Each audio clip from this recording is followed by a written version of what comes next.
nostre debolezze. E mi piacerebbe che lei ci potesse parlare un poco di più di questa che lei ha chiamato la gloria della croce e del peccato, perché credo che questo sia molto importante per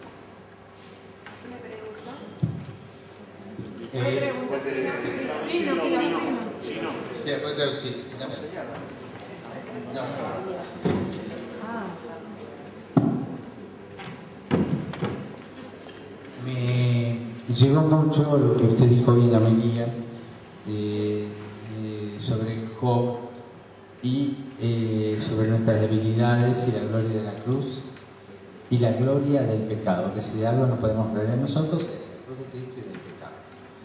¿Podría usted ampliar un poco este tema?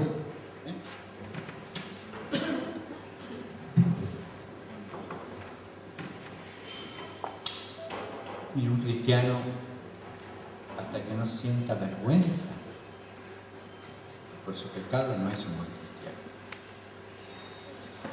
La vergüenza es una de las gracias más grandes que recibe uno al encontrarse con Jesucristo. Es la que recibió Pedro aquel día de la pesca. Apartate de mí, Señor, que soy un pecador. O sea, la vergüenza de estar ante Dios, que hizo ese milagro de la pesca que casi se hundía la barca.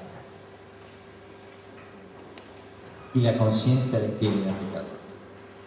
Pedro es el gran apóstol de la vergüenza. La vergüenza que siente Pedro después que le dice a Jesús: aunque otros te nieguen, yo no te voy a negar.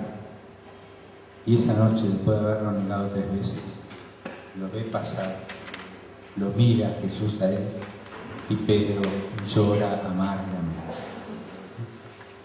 Creo que el sentimiento de vergüenza es de los más olvidados. Y nosotros somos,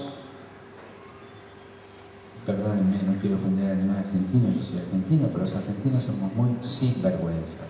Es decir, nos falta la vergüenza. Nosotros cuando éramos chicos, yo no sé ahora cómo harán las mamás, pero creo que dirían lo mismo, ¿no? Pero cuando hacíamos alguna macana o traíamos una mala nota al colegio, qué sé yo, lo que decía mamá o la abuela: no tenés vergüenza, ¿no? Es decir, apelaban a la vergüenza. San Ignacio, en los ejercicios espirituales, cuando nos lleva a meditar nuestro pecado y nos pone delante de Jesús resucitado,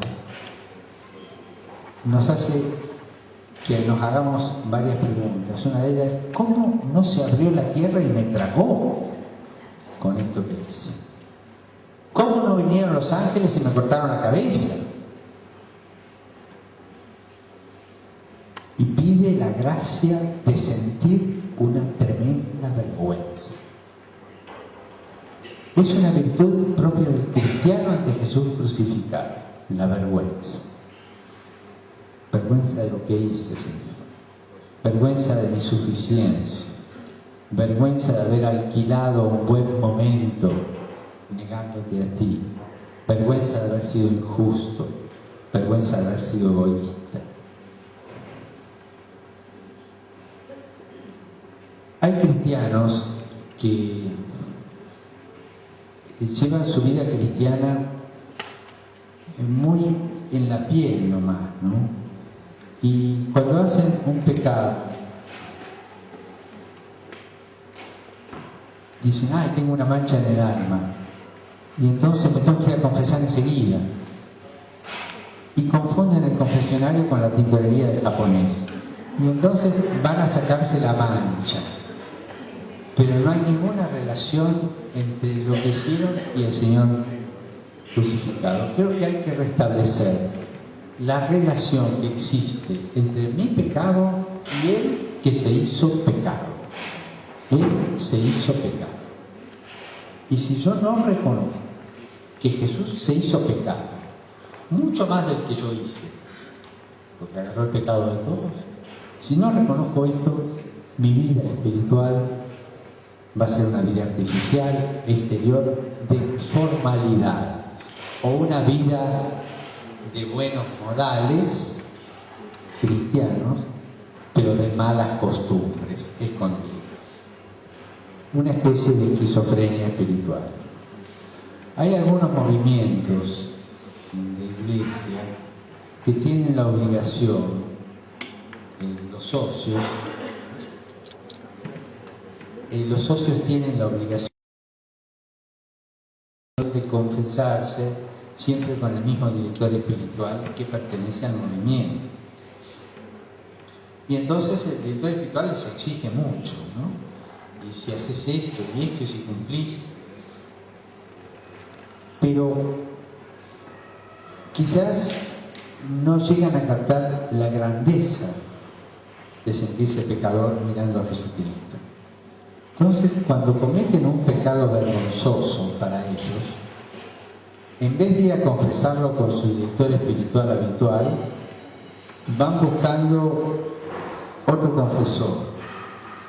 Y entonces, en vez de ser buenos cristianos, se transforman en esquizofrénicos espirituales. Se da una esquizofrenia espiritual.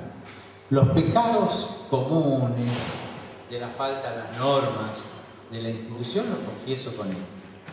Y los pecados un poquito más gordos y más vergonzosos, voy a confesármelos con otro. Y eso no es bueno. Eso es fallutear a Jesús. Él se hizo cruz, se hizo pecado. No tuvo vergüenza de asumir. Y pasó la vergüenza de estar crucificado como malhechor. Incluso cuando dice, Padre, ¿por qué me has abandonado?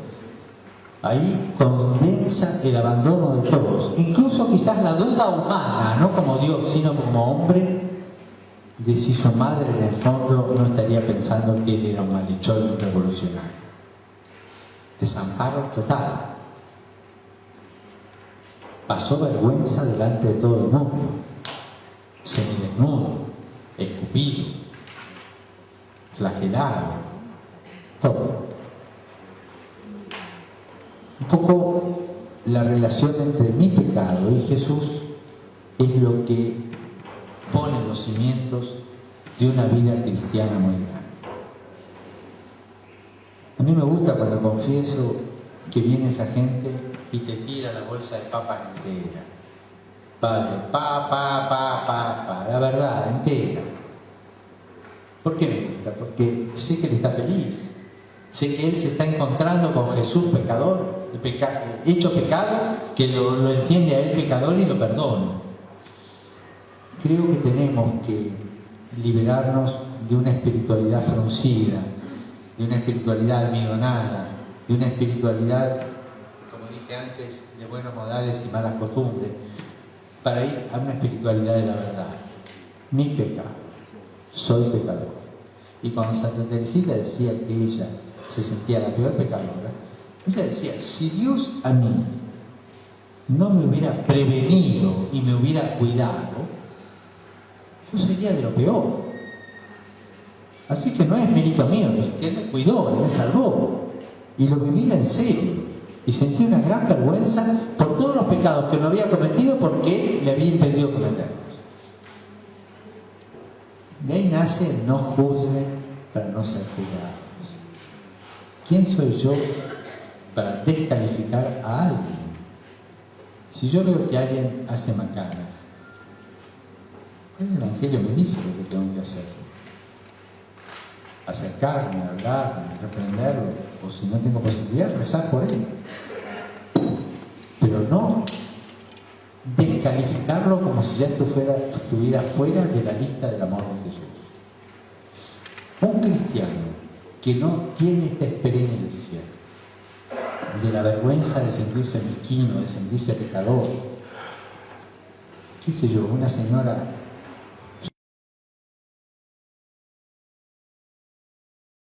a pensar lo que significa sacar el cuero a la vecina, despellejar a tu hermano, y ahí entrar en el camino de la conciencia del propio pecado. El lugar de encuentro con Jesucristo primero es mi pecado. En mi pecado me encuentro con Jesús misericordioso, que viene y me perdona, viene y me salva.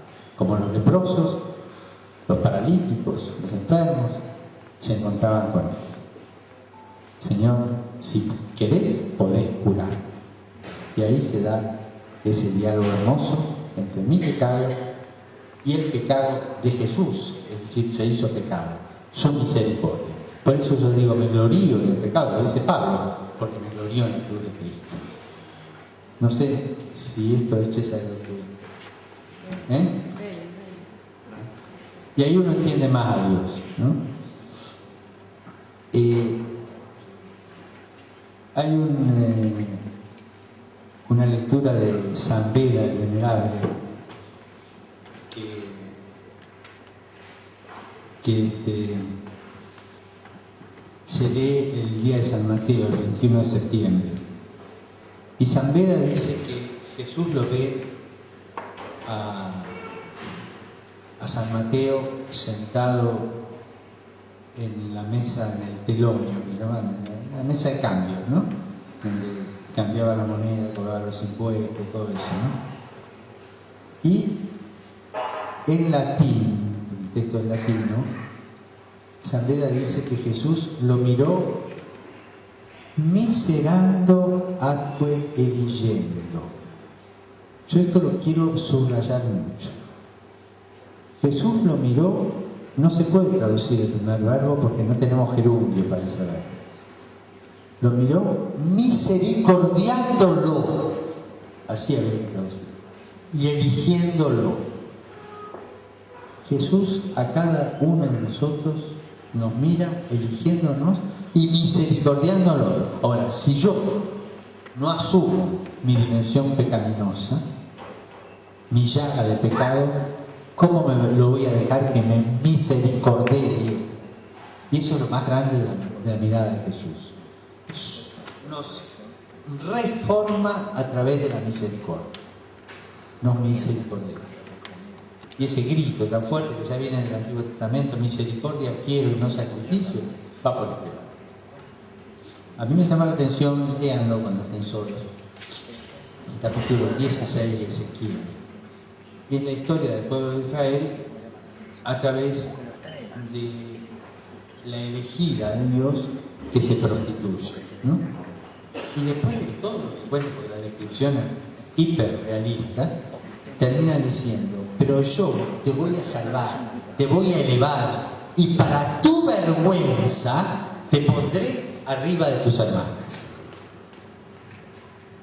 El pecador que se encuentra con la misericordia de Dios vive casi en estado de vergüenza frente a los demás.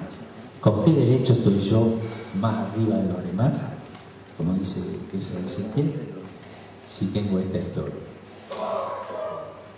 No sé, es un tema que yo no terminaría de hablar porque me llega al alma, ¿no? La mirada que misericordia, te forma a través de la misericordia y te elige para que seas un apóstol de la misericordia.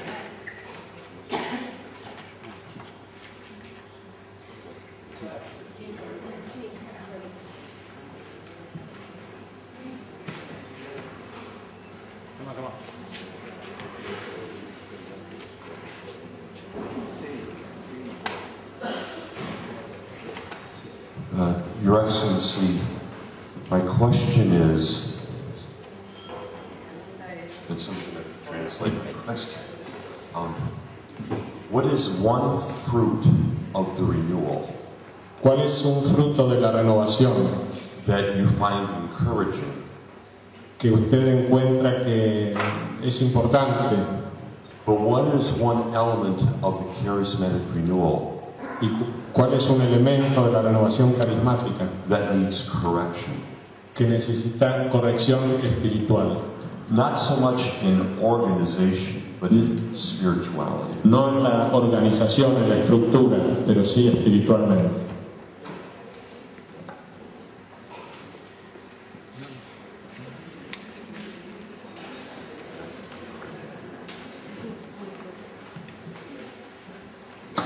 Vuelvo al Espíritu Santo, quizás me ayude a iluminar esto, ¿no? El Espíritu Santo es el que hace la unidad de la Iglesia. Él es el que hace la unidad.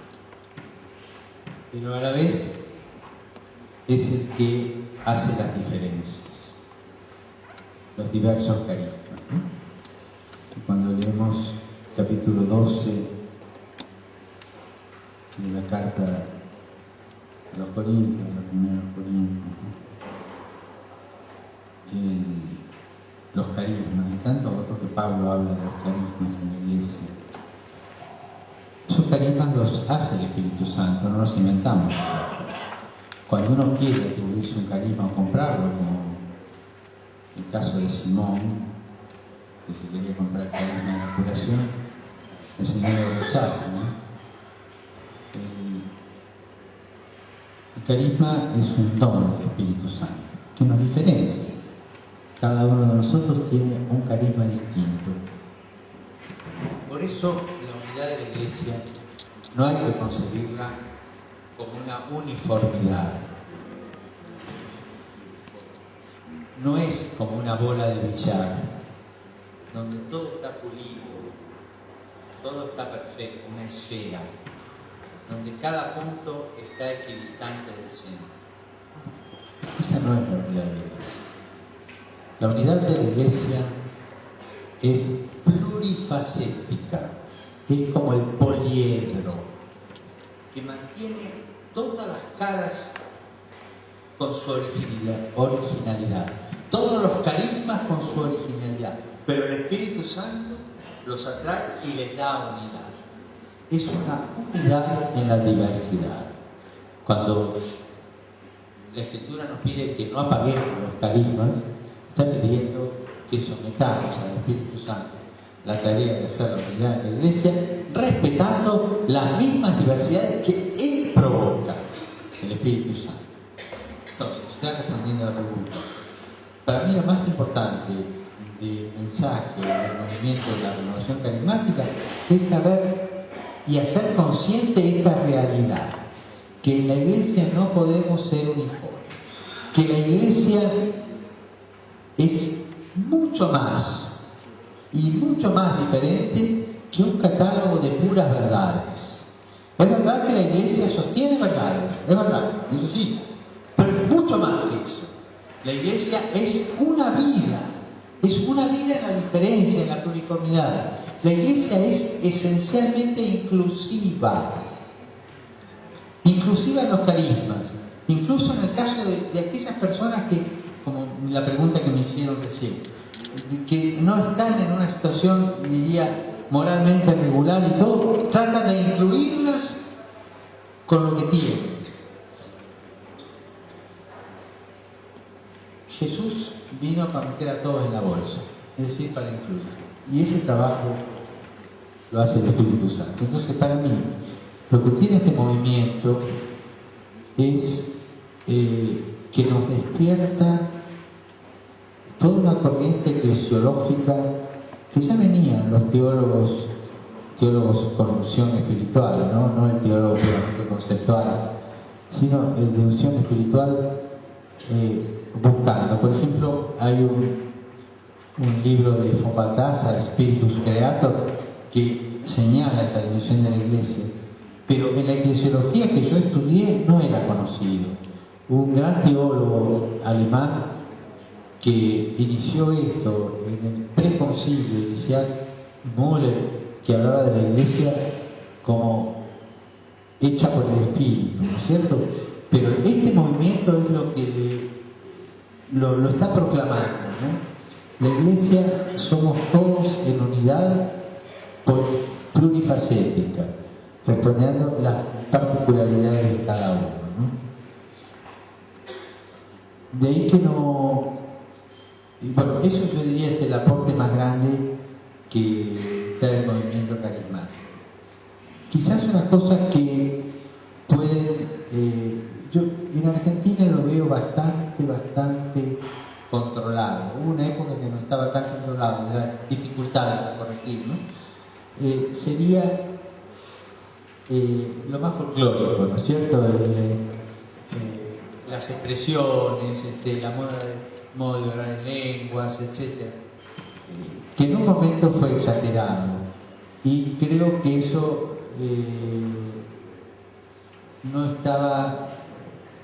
no era discreto, le faltaba discreción espiritual.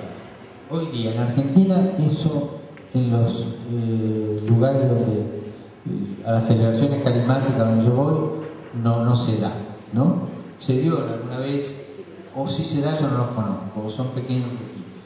Yo diría hacerlo como lo hacen ustedes, con discreción. Tienen su manera de expresarse litúrgicamente, respetando la norma litúrgica, tienen su manera de celebrar al Señor en la Eucaristía, de celebrarlo en la oración, su manera de orar, con discreción, manténganlo así y cuiden de no desbandarse, ¿no? Creo que hay algo más. Cuando uno acepta que es el Espíritu el que une a la Iglesia y te hace convivir con otros que tienen otro carisma distinto y te hace Iglesia igual que ellos en este plurifacetismo, ¿no? Cuando uno acepta eso, adquiere el don de la discreción espiritual. Y ese es un fruto que se le debe al movimiento carismático también. Los hace más discretos. Curioso. Cuando uno va a una celebración y ve todo el bochinche carismático, dice, son indiscretos. Pero después ve que actúan con discreción. Es curioso. El Espíritu les va dando la gracia del discernimiento, la discreción espiritual, ¿no? Es una cosa que yo veo como fruto de esto, ¿no es cierto? Y otro fruto es quizás un poco el zarandeo, ¿no? Cuando un chico se porta mal o está medio pavo, medio quieto, que el papá le dice, bueno, hace algo, movete, ¿no? Es decir, como que el Espíritu también a través de ustedes zarandea un poquito a la Iglesia, haciéndole caer que estamos en la alabanza, ¿no? El espíritu de alabanza a Dios, ¿no? Nosotros concebimos a veces la oración, la acción litúrgica como una reunión de hermanos, la misa sí, el sacrificio de Jesús, pero yo le pregunto, ¿cómo se nos escapa el espíritu de alabanza y el espíritu de adoración? Y el movimiento carismático ayuda mucho a crecer en el espíritu de adoración a la Trinidad y el espíritu de alabanza a Dios. No sé si respondí su pregunta. En esta línea de cosas y sintetizando algunas sobre esto mismo, la pregunta sería, usted que está en contacto con el resto de los obispos en el episcopado, ¿cómo considera el grado de conocimiento, de aceptación, de críticas y de bondades sobre la renovación carismática? En general es positivo en el episcopado, o sea, hay aceptación generalizada, ¿no? Con sus más, sus menos, sus matices diversos, pero en general, no quiero hacer porcentaje, pero hay una aceptación generalizada con sus más y sus menos, pero larga.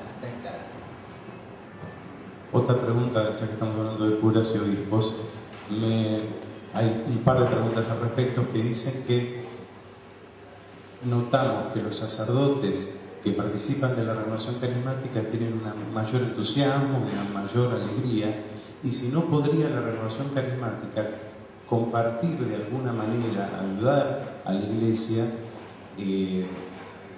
ofreciendo nuestra oración, contención espiritual o método para ayudar de alguna manera a algunos curas que los vemos un poco deprimidos o muy atareados, muy metidos en temas administrativos, con las complicaciones lógicas de la parroquia, los colegios, etc.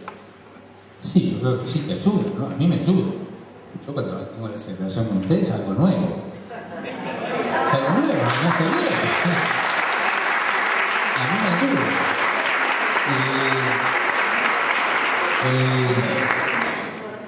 Aunque salgo con la mano acalambrada, pero no me hace bien. Creo que en eso hay que ser discreto, ¿no? Es decir, alguna persona por temperamento, como no le es muy afín al movimiento carismático y lo rechaza, ¿no? Y usar la discreción, ¿no es cierto? Cada cual tiene la manera discreta, ¿no? y bien, en cada caso como profesor, yo no te daría una respuesta universal porque no la tengo. Pero la mansedumbre, la cercanía mansa, el testimonio que no agrede, la propuesta sencilla, por ahí, ¿no? O sea, humilde, muy humilde, sean humildes. Y la humildad. Hay un par de preguntas también en dirección al tema del ecumenismo en la renovación carismática. ¿Alguna consideración?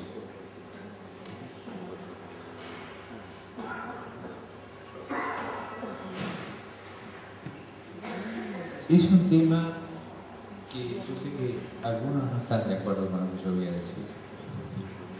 Por eso lo voy a decir no ex cátedra, no, sino como un cristiano más. ¿Sí? Porque sé que es un tema que está en discusión, pero voy a dar mi testimonio, ¿cierto? Yo he participado de un retiro espiritual de sacerdotes y pastores en torno a la renovación carismática. Acá algunos de los padres de los sacerdotes de Calacá estuvieron y me hizo mucho bien y no me exigió hacer ningún gesto que no me saliera del corazón, compartir la vida.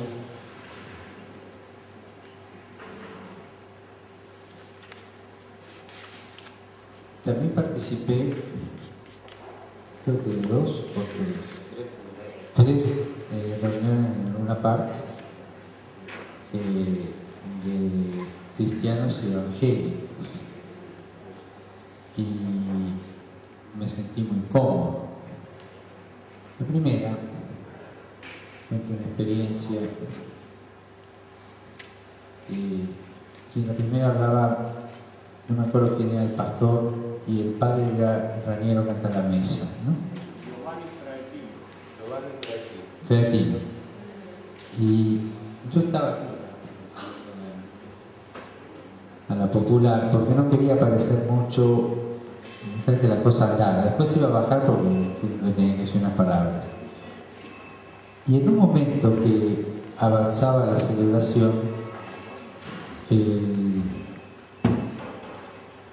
se sugirió un arrepentimiento, un perdón de los pecados,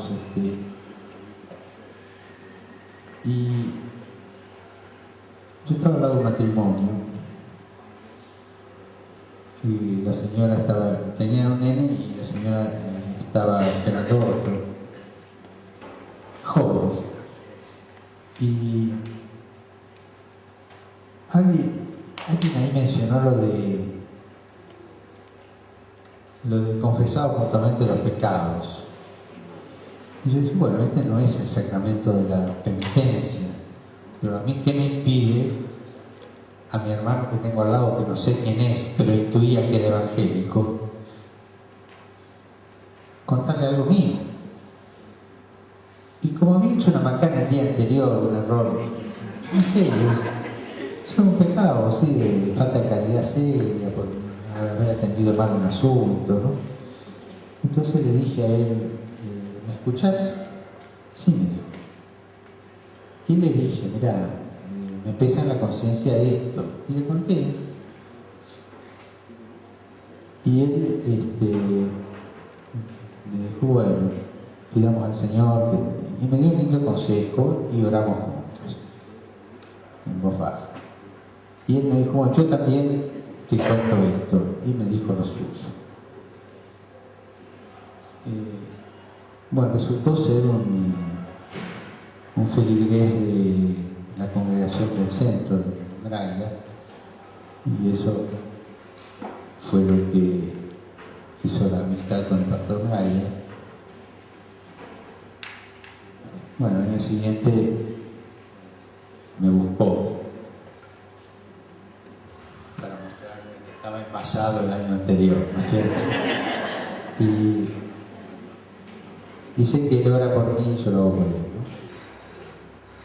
Otra experiencia que tengo es que con algunos pastores Braille, Zaraco, Imitián, Negro, nos reunimos de vez en cuando para orar, o en la curia, o ahí en Segurora, en la casa de ellos, o en la congregación del centro. Y estamos ahora orando juntos, ¿no? Esto fue posible por la experiencia de la renovación, tanto dentro del campo evangélico como del campo católico, ¿no?